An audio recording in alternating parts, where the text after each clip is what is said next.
Bismillahirrahmanirrahim. Assalamualaikum warahmatullahi wabarakatuh. Innal hamdalillah nahmaduhu wa nasta'inuhu wa nastaghfiruh wa na'udzu billahi min syururi anfusina wa sayyiati a'malina. May yahdihillahu fala mudilla lahu wa may yudlil fala hadiyalah. Wa asyhadu an la ilaha illallah wahdahu la syarikalah wa asyhadu anna Muhammadan abduhu wa rasuluh. Allahumma shalli ala nabiyyina Muhammad wa ala alihi wa man tabi'ahum bi ihsan ila yaumiddin. Allahumma inna nas'aluka ilman nafi'a wa rizqan thayyiba wa amalan mutaqabbala. Puji syukur kita panjatkan pada Allah, salawat dan salam semoga tercurah pada Nabi besar, Nabi agung, Nabi kita Muhammad sallallahu alaihi wasallam. Baik pemirsa sekalian yang semoga senantiasa dirahmati dan diberkahi Allah Subhanahu wa taala. Pada kesempatan malam ini kita bersyukur pada Allah atas nikmat dan karunia yang telah Allah anugerahkan pada kita. Kita kembali melanjutkan Bulughul Maram tentang jual beli, di mana kita sudah masuk pada hadis yang keempat,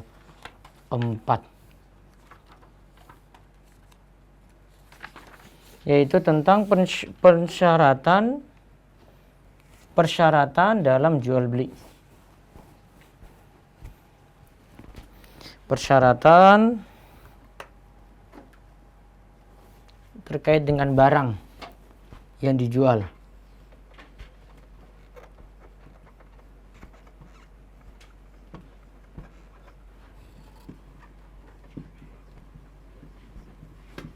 Persyaratan tambahan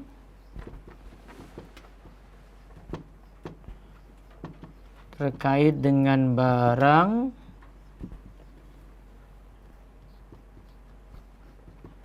yang dijual.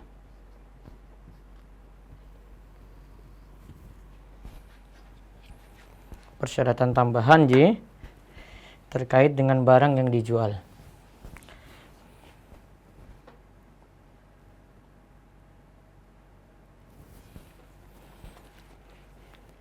Kalau di urutan kami hadis keempat ini hadis nomor 786 dari kitab Bulughul Maram. Tapi kalau di terjemahan yang biasa kami pakai dari Insan Kamil, ya ini terbitan Insan Kamil, ini bagus, bisa dicek di Ruwafi Store ya.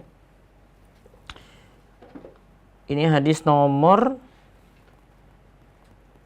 808. Saya bacakan dulu hadis versi Arabnya. Dari Jabir, an Jabirin ibni Abdullah radhiyallahu anhuma annahu kana yasiru ala jamalin lahu qad a'ya fa arada ayusayyibahu qal falahiqani an-nabiyyu sallallahu alaihi wasallam fada'ali wa darabahu fasara sayran lam yasir mislahu qal bi'nihi biwakiyatin qultu la summa qal bi'nihi fabi'tuhu biwakiyatin fashtarattu humlanahu ila ahli falamma balagtu ataituhu bil jamali fanaqadani samanahu summa raja'tu fa arsala fi asari faqal aturani ma kastuka la akhudha jamalaka khuz jamalaka wa darahimaka fahuwa laka muttafaqun alaih wa hadha siyaqu li muslimin. Coba di ini layarnya enggak ini terlalu silau di sini. Coba layar. Ya, wes. Saya bacakan artinya dari Jabir bin Abdullah radhiyallahu anhuma. Ia menaiki unta yang sedang lemah, yang sudah lemah, dan ia ingin membiarkannya. Ya, dia ingin membiarkannya. Dia berkata, aku bertemu Nabi Shallallahu Alaihi Wasallam, lalu beliau berdoa. Di sini sebutkan Fada Ali. Ya, Fada Ali, dia berdoa kebaikan untukku. Karena kalau Fada'a alayya, itu namanya doa kejelekan. Namun kalau ini disebut, coba ini nih.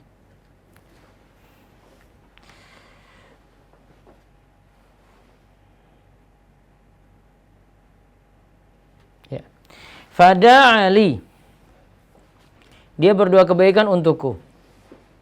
Wa darabahu fasara sayran lam yasir mislahu. Lantas setelah mendoakan, Nabi SAW itu memukul untaku. Fasara sayran lam yasir mislahu. Kemudian unta itu berjalan tidak seperti biasanya. Wow, tambah. Tadi kan lemas kan? Lemah. Kemudian dipukul oleh Nabi, unta tadi. Kemudian setelah itu berjalan tidak seperti biasanya. Kemudian Nabi Shallallahu Alaihi Wasallam itu katakan, bi'nihi, sudahlah, jual saja kepadaku. Fabi'tuhu bi ukiyatin. Nanti aku akan membelinya dengan satu ukiyah. Ya, saya akan membelinya dengan satu ukiyah. Ukiyah ini salah satu ukuran ya, ukuran timbangan ya. Dulu itu cara pembayaran dengan itu. Salah satu cara pembayaran dengan itu. Kemudian bi'nihi bi ukiyatin. Suruh jual kepada aku satu ukiyah deh. Kemudian Jabir katakan tidak. Semua kol. Nabi tawar lagi, bi'nihi. Jual lagi deh. Kemudian fabi'tu bi ukiyatin. Kemudian akhirnya saya itu jual dengan satu ukiyah. Setelah tawar-menawar, akhirnya Jabir mau. Jadi dijual dengan satu ukiyah. Kemudian namun di sini Jabir bersyarat, fashtarattu humlanahu ila ahli. Lalu aku menjualnya dengan syarat aku membawanya dulu. Unta tadi dibawa pulang dulu kepada keluargaku. Jadi sudah beli, namun dibilang, ya sudah beli tapi saya pakai dulu ya pulang sampai rumah ya. Falamma balagtu ataitu bil jamal. Setelah aku melakukannya, aku datang pada beliau dengan bawa unta tadi. Dan beliau membayar harganya kepadaku. Tadi bayarnya berapa? Satu ukiyah.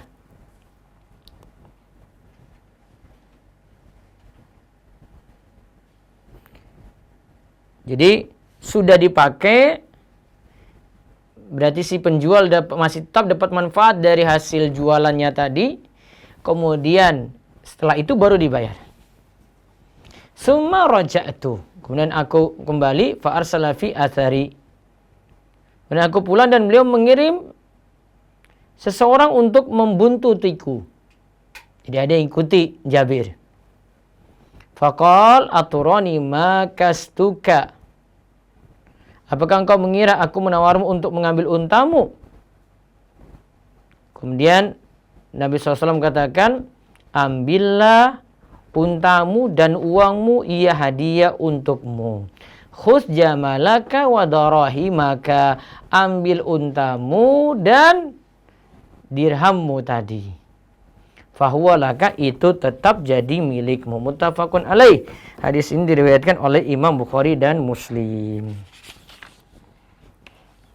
Jadi paham ceritanya ya.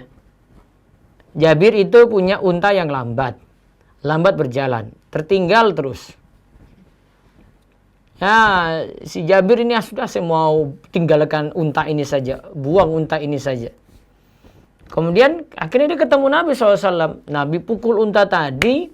Akhirnya setelah dipukul unta tadi itu berjalan tidak seperti biasanya. Kemudian Nabi SAW sudah lakukan itu. Nabi tawarkan lagi pada Jabir. Sudahlah, untamu saya beli saja satu ukiyah. Jabir ketika ditawar pertama tidak mau. Ditawarkan lagi. Gimana? Juallah untamu saja kepada saya. Kemudian akhirnya Jabir jual, namun dia berikan syarat unta ini dipakai dulu, pulang sampai ke rumah, setelah itu baru diserahkan.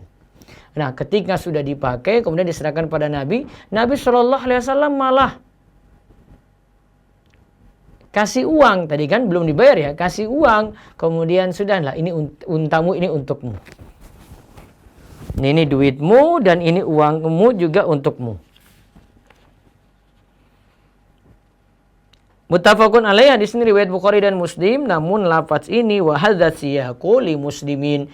Siyak hadis ini ya riwayat Muslim. Nah, ayo sekarang kita kaji faedah dari hadis.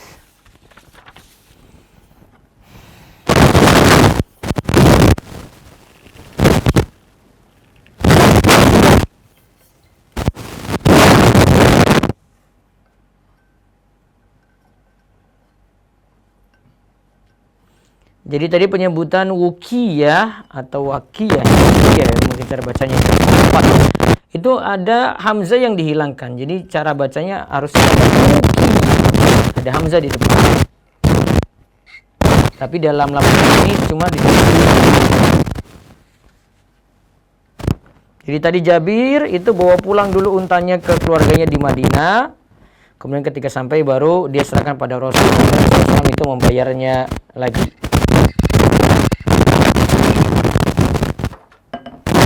Baik, kita sekarang lihat faedah saking hadis.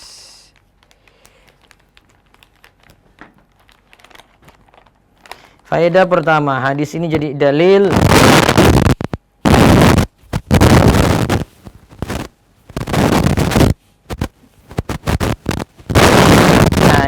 dalam peperangan ini ya. Dalam peperangan ini ada yang telat. Tadi Jabir itu untanya telat ya. Kemudian Rasulullah SAW itu telat juga bareng dia karena nunggu ya pasukan-pasukan yang telat-telat belakangan. Berarti di sini faedah yang penting, yang afdol bagi pemimpin pasukan ya, adalah berada di bagian belakang dari pasukan.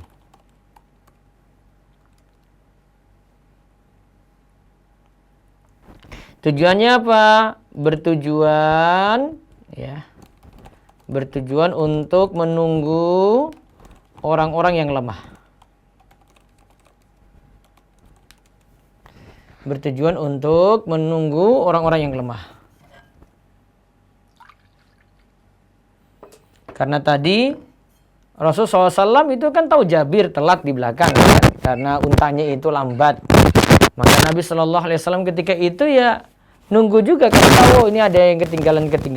Maka nunggu juga sampai ketemu dengan Jabir. Nah, itu pemimpin yang baik seperti itu ya, memperhatikan rakyatnya, memperhatikan pasukannya.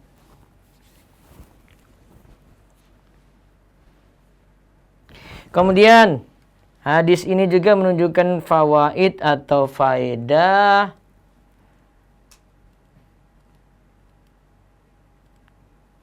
kasih sayang ya dari Nabi SAW yang luar biasa pada umatnya. Kasih sayang Nabi SAW yang luar biasa pada umatnya.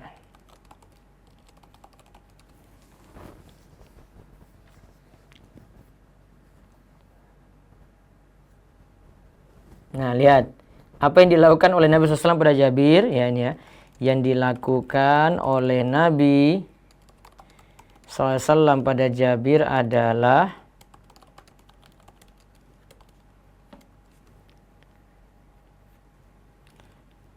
satu, beliau tidak meninggalkan Jabir. Dan juga kendaraannya yang unta tadi ya.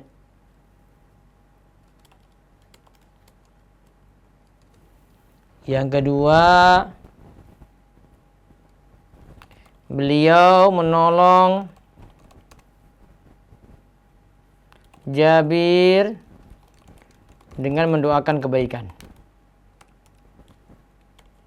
Jadi nolongnya juga ya dengan doa. Kemudian ditambah lagi tadi ya. Yang ketiga, Nabi sallallahu alaihi wasallam, beliau sallallahu alaihi wasallam memukul unta Jabir sehingga bisa berjalan cepat. Artinya tidak lambat dari sebelumnya ya.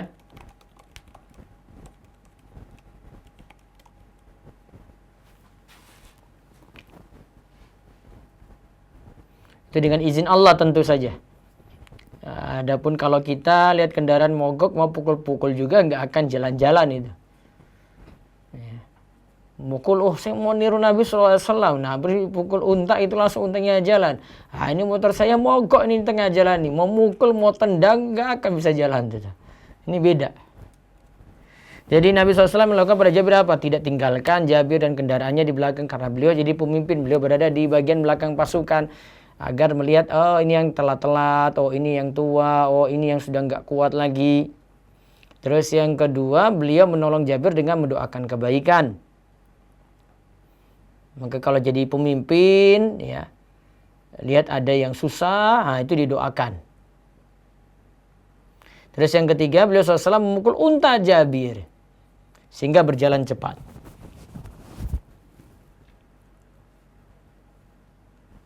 Kemudian hadis ini juga menunjukkan adanya mukjizat Nabi.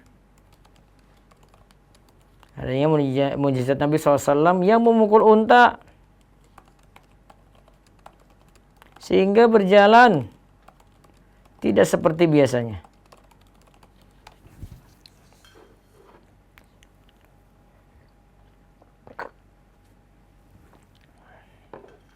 Itu mukjizat ya. Ingat ada mujizat, ada karomah. Yang lawannya di sini adalah sihir. Kalau mujizat itu dari nabi, dari para nabi. Kalau karomah itu dari wali Allah selain nabi. Sedangkan kalau sihir itu dari kroni-kroninya setan.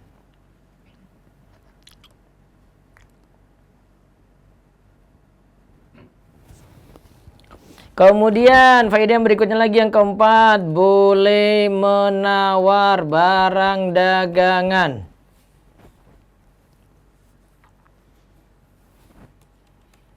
Boleh menawar barang dagangan dalam jual beli sebelum terjadinya akad. Jadi sebelum ada akad pasti, tawar-tawar itu boleh. Namun nanti dilihat dari urf juga ya, ada barang yang sudah dipasang label itu nggak bisa ditawar. Masuk di supermarket ada pakaian sudah ditulis 100.000. Itu nggak mungkin bilang mana ini mas nih, jaga di mana nih, boleh nggak saya tawar turunkan harga dari jadi 70.000. Nggak bisa, sudah ditulis label, ini nggak mungkin. Urf ya, jadi lihat nanti keadaan masing-masing pasar. Belanja online, kemudian lihat ada di situ penjual yang sudah pasang harga di barangnya, di katalognya sudah ditulis nih, buku ini 50.000. Nah itu mau ditawar berulang kali juga gak bisa kalau sudah terpasang seperti itu. Beda kalau kita datang ke pasar-pasar umum seperti ya pasar-pasar tradisional gitu, masih bisa tawar menawar walaupun dia sudah tetapkan harga. Jadi intinya di sini boleh menawar barang dagangan. Jangan sungkan-sungkan untuk menawar kalau tempat tersebut boleh menawar.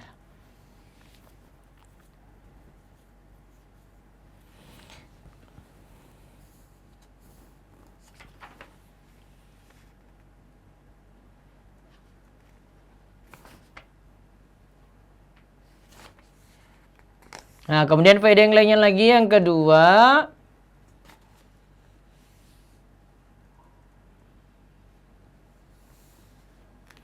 boleh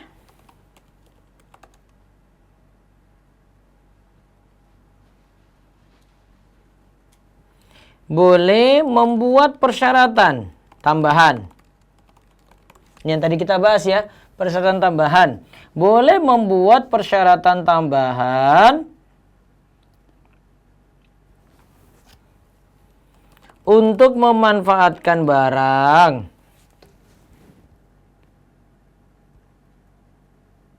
untuk memanfaatkan barang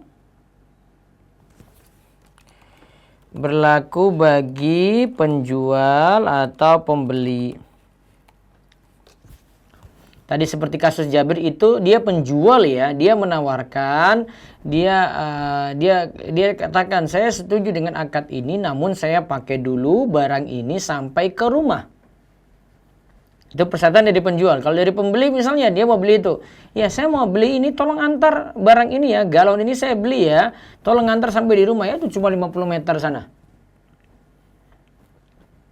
Dia buat persyaratan kan, persyaratannya itu ngambil manfaat dari barang tadi, boleh.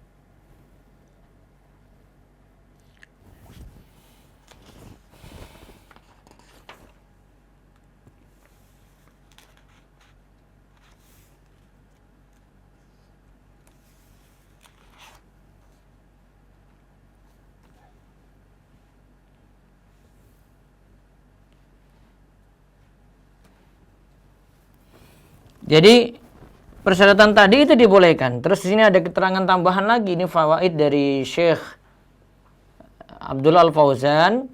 Boleh membuat persyaratan tambahan tadi asalkan tidak ada riba, ingat ya, zolim, goror,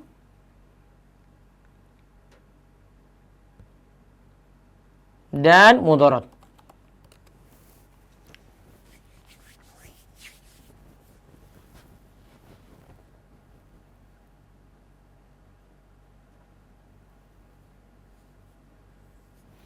Jadi silakan buat persyaratan tambahan tadi, asalkan tidak ada riba, tidak ada zolim, tidak ada goror, dan tidak ada mudarat.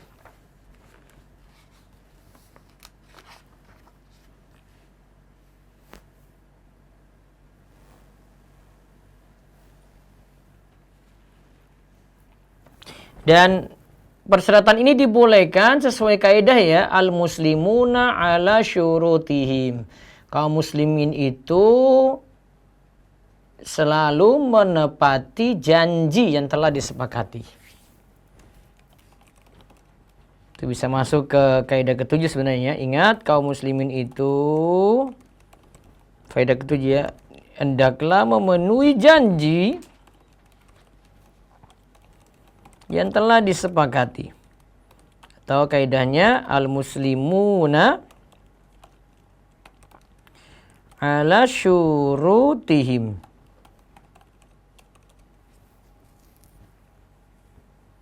Al-muslimuna ala syurutihim.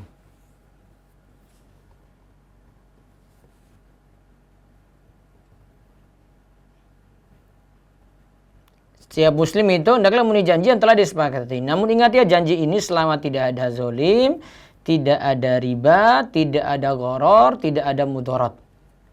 Yang tadi disebutkan. Misalnya ada perjanjian yang disepakati namun riba. Jual beli kredit, boleh. Tapi dibuat persyaratan. Awas ya kalau telat bayar. Ini kamu harus bayar tiap bulan itu tanggal 3 nih, seperti hari ini.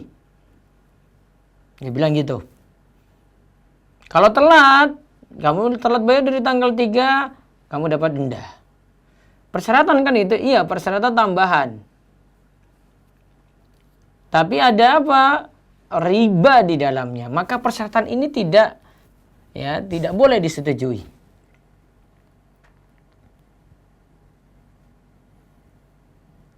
Ada riba lagi, zolim misalnya. Maaf, ada lagi persyaratan itu zolim misalnya. Dibuat persyaratan. Kredit lagi, jual kredit. Awas ya kalau kamu nggak lunas sampai tanggal 3, motormu akan disita. Nah, misalnya jual beli kredit motor. Awas ya, barangmu akan disita. Itu namanya zolim.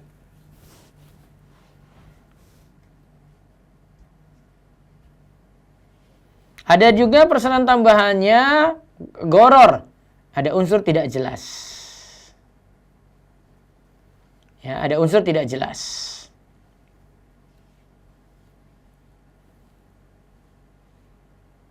Misalnya beli mobil, dibuat persyaratan sama pihak dealer. Ini Pak, kalau jenengan ikut asuransi ini, ya ini di luar dari biaya mobil Pak. Kalau mau ikut silakan. Nggak ikut berarti juga nggak apa-apa. Ternyata dia pilih ikut. Maka persyaratan tambahan kan, kalau nanti ada eksiden, nanti kan ada klaim. Nah, persyaratan tambahan ini, ya, itu jadi masalah juga.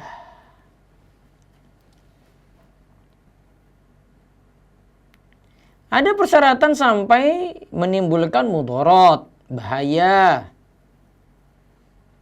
Ya, menimbulkan mudarat, menimbulkan bahaya. Nah, ini juga jadi persyaratan yang bermasalah. Jadi kesimpulannya cerita Jabir ini unik sekali ya. Jabir itu punya unta, untanya jalan lambat sehingga dia telat dari pasukan. Kemudian ketika itu bertemu Rasulullah SAW kemudian memukul untanya tadi. Akhirnya unta tadi berjalan cepat lebih daripada biasanya. Ya, dipukul kemudian lebih cepat jalan. Kemudian akhirnya Rasulullah bilang, sudahlah kamu jual aja unta itu. Jabir nggak mau awalnya. Tawar lagi, sudahlah jual aja 1 uqiyah. Akhirnya Jabir itu mau menjualnya. Ya, Jabir itu akhirnya mau menjualnya. Namun dia beri persyaratan. Persyaratannya di sini tidak ada masalah, tidak ganggu akad ya. Persyaratannya itu kalau sudah beli unta ya, berarti nanti saya minta supaya unta ini ya saya pakai ke rumah yaitu di Madinah, baru kemudian nanti diambil. Ya, persyaratan ini tidak ada zolim, tidak ada riba, tidak ada gharar, tidak ada mudarat, maka sah-sah saja untuk dipenuhi. Wallahu a'lam bishawab. Itu yang kita bahas untuk kesempatan malam ini. Kalau besok malam insyaallah kita bahas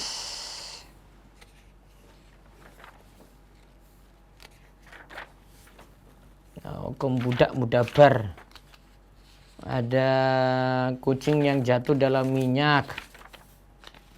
Jual beli anjing dan kucing ada sendiri. Oke, kita bahas besok malam 3 hadis 1, 2, 3. 3 hadis insyaallah. Atau mungkin 4 nanti. Wallahu a'lam bishawab. Silakan untuk manfaatkan waktu untuk bertanya. Boleh bebas di luar materi. Nah, silakan bertanya yang dari Zoom, mungkin di chat kalau ada, kalau nggak saya baca di medsos. Monggo. Dari chat Ustaz sebentar. Bismillah. Ustaz, maaf mau bertanya. Apabila saya meminjam kendaraan pada saudara, kemudian sewaktu mengembalikan kendaraan tersebut, saya isi bensinnya. Ini boleh tidak Ustaz? Nah, baik. Saya jelaskan dulu pakai papan aja. Saya sebenarnya sudah jelaskan, itu ada tulisan saya di website. Ada juga di YouTube. Pinjam motor diisi bensin. Berarti ada namanya pinjam.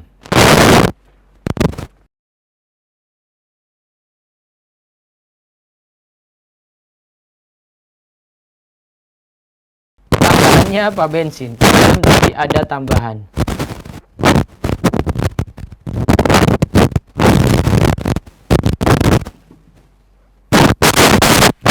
Coba nanti cari dengan kata kunci pinjam motor bensin. Pinjam motor harus kembali. Yang pertama yang perlu dipahami itu istilah pinjam ini ditelusuri dulu. Karena ini bukan pinjam uang ya. Ini pinjam motor. Ini pinjam juga ya. Ada namanya hariah.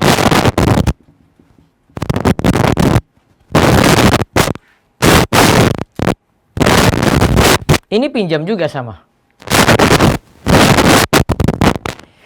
Namun kalau hariah itu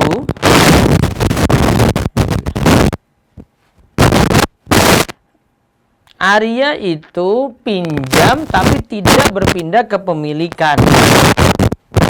Ini ya, ingat ya, ini ya sifatnya ya, tidak pindah kepemilikan.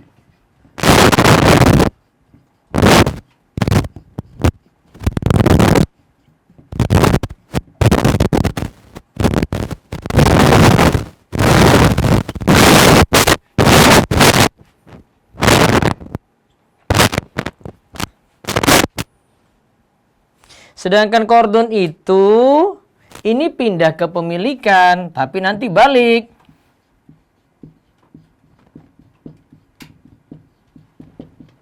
Tapi nanti balik ya. Maksudnya tadi misalnya pinjam 1 juta.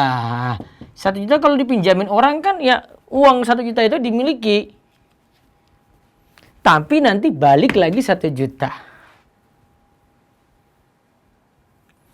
Sedangkan kalau Arya itu tidak pindah kepemilikan, pinjam motor. Nah ini di sini kasus motor itu di sini pinjam motor. Balik apa? Ya motor juga, motor yang mana? Motor baru? Enggak, motor yang sama. Kalau dia statusnya pinjam ini akhirnya pindah ke pemilikan 1 juta, maka konsekuensinya 1 juta dipinjam kembali juga 1 juta.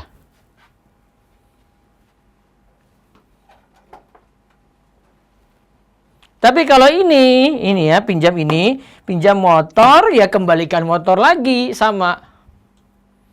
Namun kalau diisi bensin full tank di sini gimana? Ya nggak masalah. Akhirnya berubah jadi jasa peminjaman. Jasanya dengan apa? Isi bensin full tank. Maka tidak masuk dalam kaidah kordon. Kalau kordon jarang manfaatan fahuwa riba. Setiap utang piutang yang ada tambahan maka itu adalah riba. Nah, ini untuk kasus ini. Tidak pada ini. Maka yang kaidah untuk kordon jangan dibawa ke Arya. Maka kalau kembalikan motor full tank ya enggak masalah. Gitu. Silakan kalau ada lagi di chat, monggo. Ada Ustadz. Bismillah, Afwan Ustadz ingin bertanya. Ya. Kalau tukar tambah emas itu termasuk riba bukan Ustadz? Mohon penjelasannya Ustadz. Poin ribanya yang mana? Tukar tambah emas. Gitu ya? Tukar tambah emas. Nah, ya. baik. Ingat syarat lagi untuk tukar tambah emas. Ini saya hapus ya.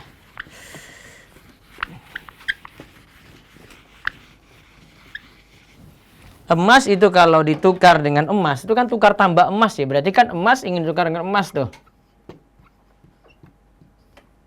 Emas, ini emas A ya. Ingin ditukar dengan emas B.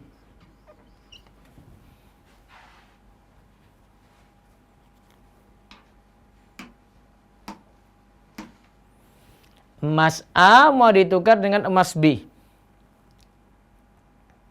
Syaratnya ada 2. Untuk sahnya transaksi ini syaratnya 2. Pertama, emas A, emas B. Timbangannya sama.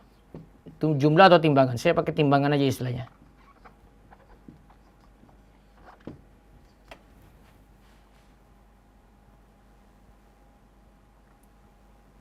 Ya, timbangan sama ya. Kemudian yang kedua, yadan biyadin.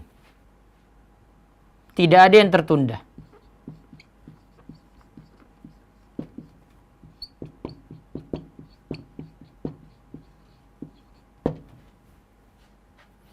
Emas A ditukar dengan emas B.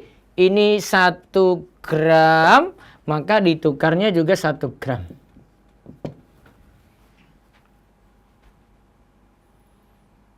Ketika tukar emas A, saat ini ada emas A, saat ini ada emas B juga. Langsung diserahkan. Tidak boleh emas B-nya besok. Maka kalau misalnya tukar tambah emas ya. Tukar tambah berarti misalnya di sini 1 gram ya. Ini kualitas bagus deh. Ini yang A ini kualitas bagus. Ini kualitas jelek. Misalnya ini. Yang jelek ini ingin dapat yang bagus. Ini jumlahnya 1 gram emas B ini. Dia mau dapat emas yang bagus, yang A juga 1 gram. Si penjual nggak setuju. Nggak bisa langsung, Bu. Harus tambah lagi uang 500.000. Maka sudah ada tambahan. Dibuat berlebih berarti. Timbangannya tidak sama sebenarnya. Karena di sini sekian, ini jadi bertambah. Maka cara yang bisa dilakukan adalah emas jelek ini dijual dulu. Terus dapat uang, beli emas yang bagus. Tidak boleh penukaran langsung dengan tambah seperti itu. Wallahu a'lam. Baik, satu lagi dari chat. Ya, bismillah. Assalamualaikum Ustadz, izin bertanya. Ya. Saya diajak jualan seperti jualan pakaian dan tidak dengan modal. Harga sudah ditentukan dan jika jadi reseller ada diskonnya. Jadi kalau ada yang beli baru saya minta barangnya dan mendapatkan keuntungan. Bagaimana hukumnya Ustaz? Dropshipper kayaknya. Coba diulang, Bu. Saya diajak jualan seperti jualan pakaian dan tidak dengan modal. Tidak dengan modal, ya, terus. Harga sudah ditentukan. Supplier.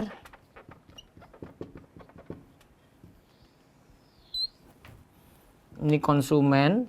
Nah, ini ada dropshipper nih.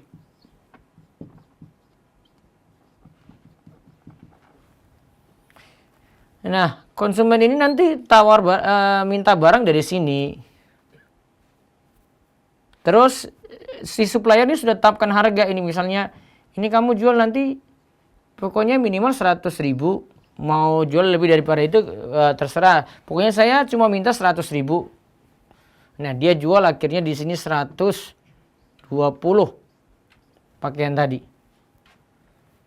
Nah, akhirnya si konsumen transfer uang ke dropshipper, bukan 100k ya, dia transfer 120. Kemudian dropshipper langsung ya bilang ke supplier, ini ada konsumen saya pesan, tolong nanti barangnya langsung dikirim ke alamat. Nah, dia cuma promokan tapi dia tidak punya barang. Biasanya ini lebih hati-hati kalau pihak supplier ini dia cari orang yang terpercaya. Nah, kalau dia cari orang sembarangan karena uangnya masuk ke rekening dia dulu.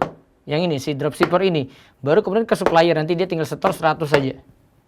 Kalau enggak orang terpercaya ini rugi nih si supplier, maka pasti ini jadi wakil. Seperti ini boleh. Karena posisi dropshipper ini sebagai apa? Wakil. Itu tidak masalah. Silakan yang bertanya lewat raise hand di Zoom. Silakan Bapak Sal atau Ibu Sal. Silakan. Assalamualaikum Ustaz. Waalaikumsalam warahmatullahi wabarakatuh. Silakan. Ustaz izin bertanya, kalau misalnya kita lagi pergi di restoran bersama teman, Ya. lalu bayarnya itu di awal, tapi kita talangin dulu pada saat kita makan bersama, kita saling sharing makanan. Apakah itu ada ribanya Ustaz kalau misalkan bayarnya di belakangan si teman tersebut? Bayar belakangan terus? Pesan apa Tapi tadi? kita pas pesan makanan bersama satu porsi, tapi Yeah. kita saling sharing makanan. Iya. Nah, apakah si yang nalanginnya itu dapat berarti itu dapat keuntungan, termasuk dapat keuntungan atau gimana Ustaz? Nalangin tadi dia jumlah uangnya bagaimana? Sama Jumlah seperti uangnya- makanan? Iya, sama. Sama kan? Ya, berarti nggak ada Iya, nggak tambahan. ada tambahan. Nggak ada masalah. Nggak apa-apa walaupun kita dapat tambahan tuh, dalam artian dapat tambahan tuh minta makanan mereka atau sharing makanan bersama mereka gitu, nggak apa-apa. Jual beli Soalnya ya? saya pernah lihat di sosial media tuh katanya kalau misalkan kita nalangin makanan, terus ternyata makanan tersebut orang itu ngajak kita makan bareng makan tersebut, padahal si orang tersebut belum bayar, itu termasuk ada riba gitu. Benarkah Ustaz? Kayaknya penggambaran ininya nggak benar deh. Bukan itu. Bisa jadi jenengan salah tangkap soal, bisa jadi penjelasan yang jelaskan itu salah juga. Oh, jadi nggak masalah ya Ustadz ya? Nggak. Kalau misalkan nggak ada bunga Nggak. atau Ya, nggak ada tambahan di situ. nggak ada masalah. Oke, jazakallahu khair Ustadz. Waalaikumsalam.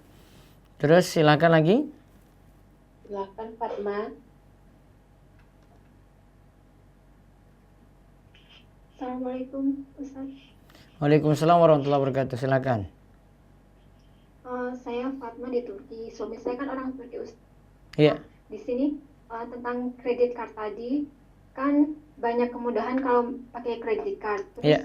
di sini ke kredit card itu kalau kita bayarnya on time itu tidak ada riba. Jadi misalnya kita pakai 1.000 lira itu tetap bayar 1.000 lira dan nggak ada ribanya. Tapi kalau jatuh tempo, misalkan saya telat bayar, itu baru berapa ya? Sekitar 1% dendanya atau apa gitu Ustadz kalau nggak salah. Nah itu bagaimana Ustadz? Apakah boleh pakai atau tidak? Kalau bayarnya tetap on time. Enggak. Soalnya banyak kemudahan. Menyetujui syarat riba. Menyetujui syarat riba. Kalau nggak pakai kartu kredit bisa nggak? Halo? Ya, Nggak pakai kartu kredit bisa atau tidak? insya Allah bisa. Hah? Sekarang karena kalau dibilang seperti itu bukan syarat baku ya. Artinya bukan darurat pakai kartu kredit. Itu yang pertama. Kemudian yang kedua, sekarang juga sudah ada kartu dengan logo Visa juga, tetapi isi saldo terlebih dahulu. Saya yakin kalau di Indonesia ada, saya yakin di Mesir juga ada. Jadi bukan darurat. Ada Ya. cuma difungsikan aja. Bahkan ada bank itu cuma transaksinya online saja, digital. Jadi dia fungsikan ini dia punya tabungan ya, di tabungan. Awalnya ini kartu debit. Terus dia tinggal alihkan saja jadi kartu kredit gitu. Dan dia pakai isi kartu kredit ini ya dari saldo dia. Itu nggak mungkin telat itu. Karena itu saldo dia nggak mungkin belanja lebih daripada saldo dia itu. Walaupun memang dikasih limit juga, mau belanja silakan 100 juta gitu. Tapi orang kan mikir-mikir juga, ini dia nggak pakai. Dia pakai sebatas saldo itu.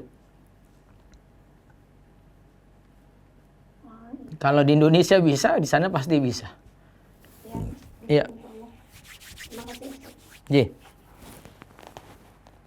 Baik, ada yang lewat resen lagi masih ada? Cukup ya? Ada Ustadz? Chat satu lagi silakan. Ya, boleh. Assalamualaikum, Ustadz, bagaimana dengan tambahan jasa Gojek? Seharusnya tagihannya 15.000, tapi kita berikan 25.000. Apakah boleh, Ustadz? Lagian 15.000 dibeli 25.000, berarti tips ya untuk si Gojek tadi ya. Walau setahu saya masih dibolehkan untuk bayar lebih untuk Gojek tadi ya. Dianggap sebagai uang tips tapi masih bisa diterima karena secara aturan mereka masih bisa menerima itu. Satu lagi dari chat, monggo. Assalamualaikum Ustadz. Waalaikumsalam warahmatullahi wabarakatuh. Ketika safar dalam perjalanan, kita melakukan qasar sholat. Ketika kita sampai ke tujuan, apakah kita masih boleh qasar sholat atau hanya boleh jamak aja? Kalau di tempat tujuan itu maksudnya tujuan safar dan kurang dari 4 hari, berarti dia di tempat tujuan itu kurang dari 4 hari, dia masih boleh mengqasar sholat.